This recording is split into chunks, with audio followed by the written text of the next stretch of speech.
Eto na ang gabay, patnubay, paalala at prediksyon ni Master Hans Kua ngayong araw na Lunes, September 4, 2023. Simulan na natin!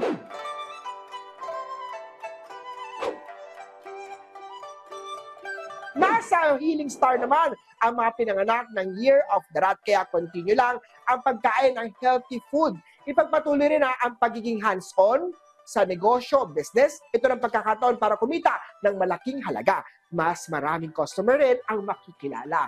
Pitch at 19 ang swerte sa Year of the Rat.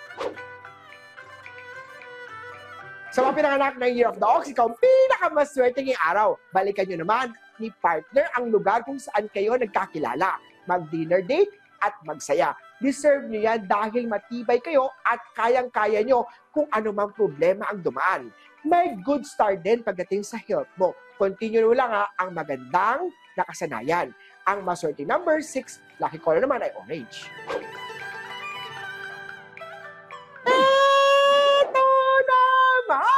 Sa Year of the Tiger, tuloy-tuloy lang ang blessing sa araw na ito as long as you continue doing good things para sa kapwa mo. Magplano kung saan maganda mag-invest. Sa love life naman tayo dati mo na siyang katrabaho na may lihim na pagtingin sa'yo. Ikaw na ang mag-first move. Green at 10 ang swerte sa chart. Sa Year of the Rabbit naman tayo, mag-ingat sa mabibitawang salita. Para sa agam-agam makatulong ang pagpapatarot reading kay Master Hans Kua. Green at 11 ang swerte sa Year of the Rabbit.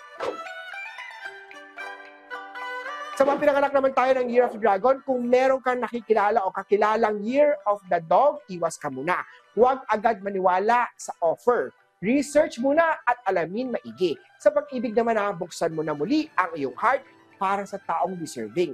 Marunatuang swerte sa Year of the Dragon. May lihim na naiinggit sa mga pinanganak ng Year of the Snake. Ngunit, huwag mo silang pansinin para hindi masira ang araw mo. Ituloy lang ang pagsisikap para sa Money Luck Star. Lagi mo rin pasayahin si partner at magtulungan kayo para matupad nyo ang pangarap. 7 at 3 ang swerte sa chart. Tutok lang at magbabalik pa ang Hansabi Part 2 dito lang po sa Rise and Shine Pilipinas. Rise and Shine, mga ka-RSP! Narito na muli ang part 2 ng mga gabay, patnubay, palala at prediksyon ni Master Hans Kua. Ito naman sa Year of the Horse.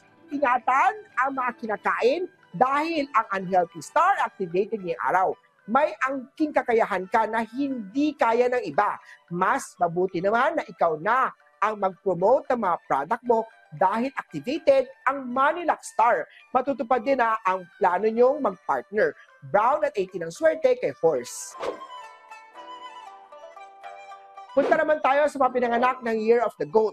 Conflict day ngayong araw. Iwas umuwi ng late. Maging mapanuri rin pagdating naman sa taong nakakausap mo. Kaya naman, ang maswerte number ay 1, maswerte kulay naman ay pink. It's time to show ang sariling kagustuhan kayong isinilang ng Year of the Monkey. Always show your true self at huwag maging plastic. Dapat lagi masunod si partner dahil laging maganda ang kanyang desisyon. Gold at 20 ang swerte sa chart.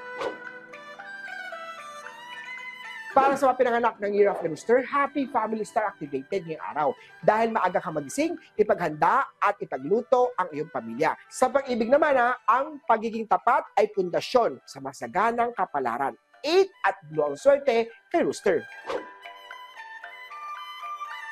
Ito naman sa Year of the Dog. Lalong dumadami ang iyong pera habang patuloy nagtatrabaho at nagsusumikap sa ibang lugar. Huwag namang lolokohin ang sweetheart o kasintahan dahil siya ay tapat at tunay na nagmamahal sa iyo. Red at niyang swerte kay Year of the Doggy. Lastly, para naman sa mga pinanganak ng Year of the Piggy, huwag puro damdamin ang ipairalin. Maging practical din upang hindi masaktan. Magsuot ng rose quartz para ma-enhance ang happy love life star. Ingat naman tayo sa theft star. Huwag iwan na bukas ang bag at iwasan makatulog sa public transportation. Piliin ang buhay na tahimik at walang kaaway. Yellow at 15 ang swerte kay Year of the Piggy. Muli po, ito po yung mga gabay, patnubay, paalala at prediction lang ni Master Hans Kua. Kita-kits tayo bukas ha. Always be positive at sabay-sabay natin i-claim ang mga swerte. Pag-RSP,